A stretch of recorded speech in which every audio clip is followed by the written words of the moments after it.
What's up, Wildcats, and welcome to today's episode of The Change Up. I'm your host, Liam Barrett, and today we're going to be featuring some podcasts made by J1 students. J1, for those of you who are unaware, is the introductory journalism course that all pitch students have to take before joining the newspaper. The curriculum covers a variety of different forms of journalism, with one of those being podcasting. Having a tiny bit of experience in that field, I thought it'd be a fun idea to showcase some of the more impressive episodes that they made. All the excerpts you hear are used with permission and will be linked in the description. Please enjoy.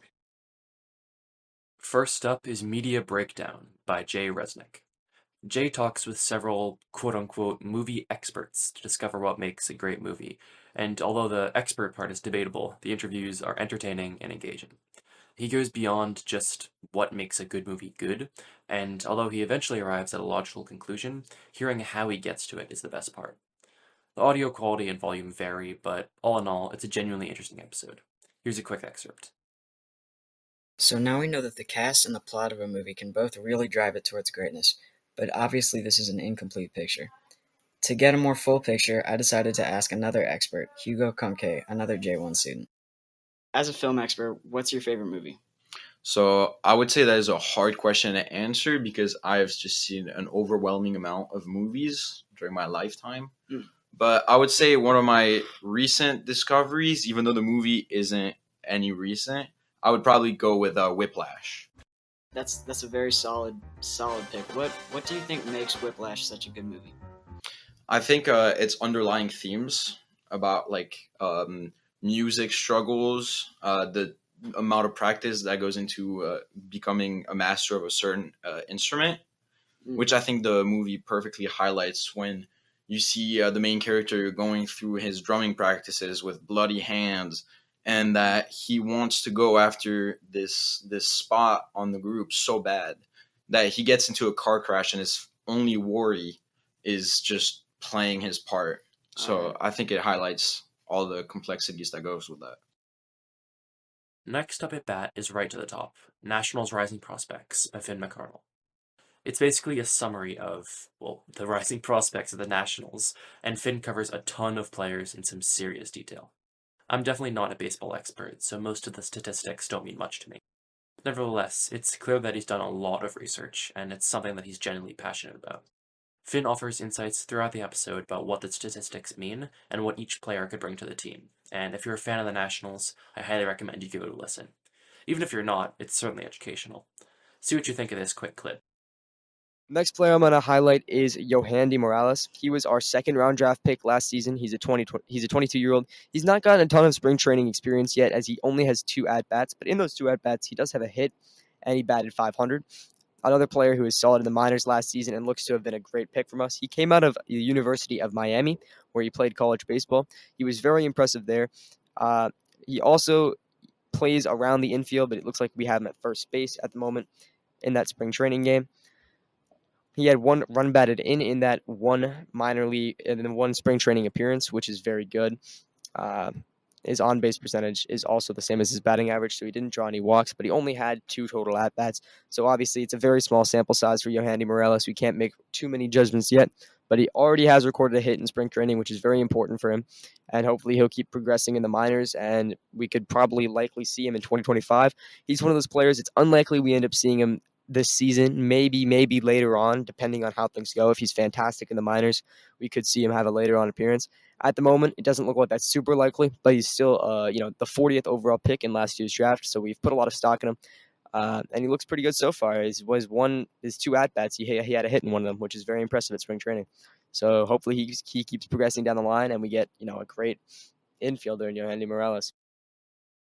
On another, and very different note, product reviews have been popular since the dawn of the internet, and if that's your thing, I recommend Keep or Toss by Dea K and Sabrina S.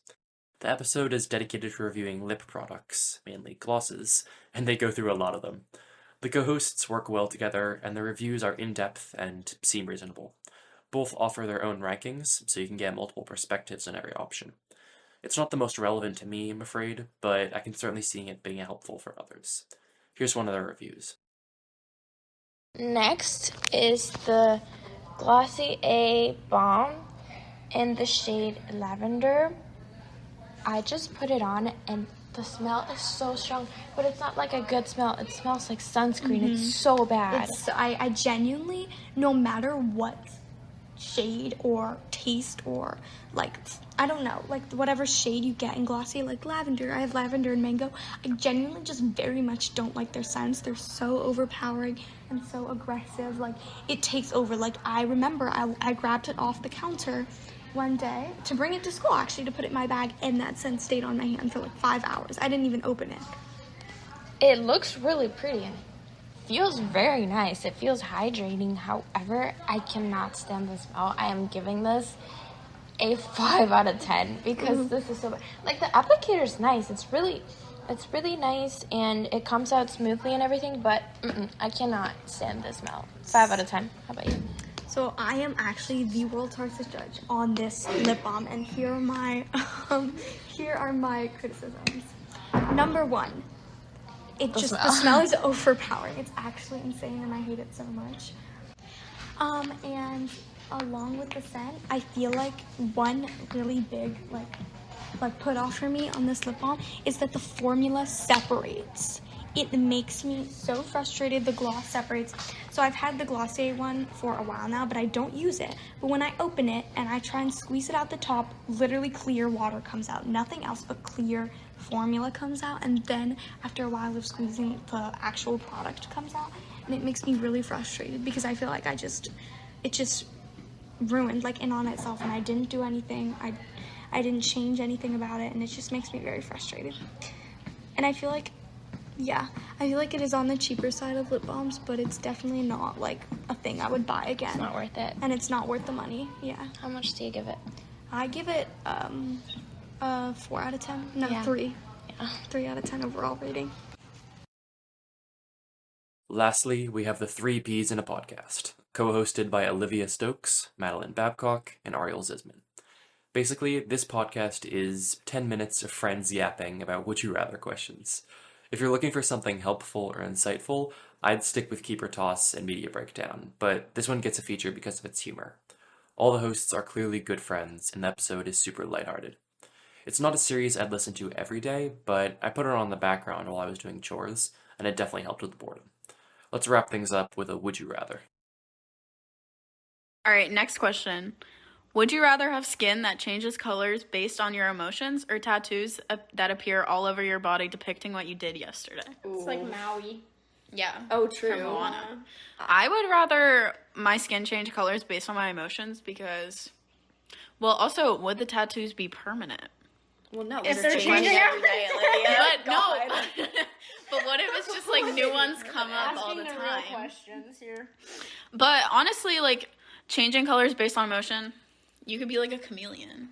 You could have a bad case of the stripes. Yeah, true. As they But say. what childhood if you're book. like, what if you're like, Childhood book. what if you're like having such a bad day and like everyone around you knows you're having a bad day? Well, then maybe that's good because no one. Maybe can they'd have be that nicer. skin. Yeah, actually, that's Maybe true. they'd be nicer. Like, if everyone had skin that, like, reflected their emotions, But what that'd if be it's kind of just fun. you? That would kind of suck. I would probably just, like... What do you think each color would be? Like for what each emotion? You'd probably be blue for sad, yellow for happy, Okay. Wow, this is groundbreaking. green for disgust. No, like red for angry. Purple Yeah. for envy. Yeah. Imagine, but you're Maybe you'd be This is a like good one to think purple for stressed, about. Ooh. or What's, like, or maybe it could be like different shades of that color based on how much. Yeah, of like the what if I'm emotion just you a little are. bit sad? I'll be like light blue. Yeah. And then if I'm really sad, I'll be navy blue. Yeah. But So the true. tattoos one's like freaky because Yeah, I don't think I don't like want that people one. to know, like, what I'm doing. yeah. What if yesterday all I did was like be a couch potato and now everyone knows couch that? potato. True. What Then are you talking there would be a potato on your body. I would get a tattoo of a potato. I probably wouldn't. but- I definitely would not. Okay. Thank you for that. You don't want to get matching potato tattoos. We can get matching pea tattoos. Yeah, for our Oh, yeah. podcast. Except my pea is the ugly one. I like my pee. As I said earlier, all these podcasts will be available via the link in the description of this episode.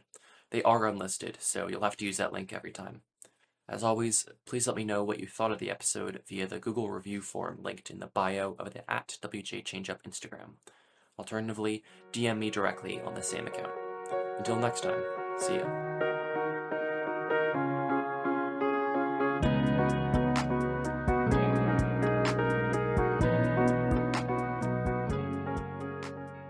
thank you to Jay Resnik, Finn McArdle, Dea K, Sabrina S, Olivia Stokes, Madeline Babcock, and Ariel Zisman for letting me feature their podcasts.